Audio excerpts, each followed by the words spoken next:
Hello, this is Patty, Patty's Southern Kitchen. I will be making broccoli and cheese casserole. These are the vegetables that I have and herbs that I've chopped up here.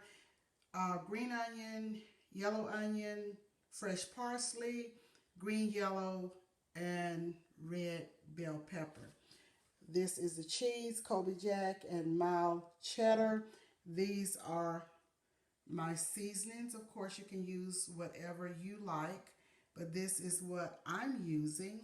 And I have steamed the broccoli, lightly steamed the broccoli, and I have cooked the rice. Now, I don't measure anything much. I just kind of eyeball stuff. And this is a simple dish. I will bake it on 350 for about 20 minutes and then it will be done. And I will come back, I'll spread cheese on top and I will mix a little cheese in with it. And once the cheese browns and caramelizes around the dish, then I know it is as done as I want it. But here it is. I will pause and come back in a few minutes. Okay, y'all, this is the broccoli and cheese casserole. It is ready to go in the oven.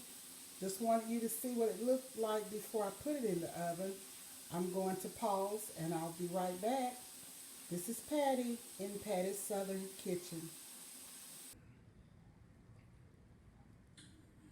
Hello, this is Patty coming back to you once again with the finished product of the broccoli cheese casserole.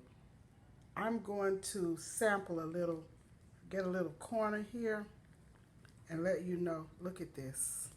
Look at this.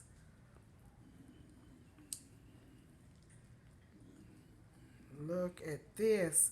And if I didn't tell you, I added 2 tablespoons of sour cream. Here it is. Now let me taste it.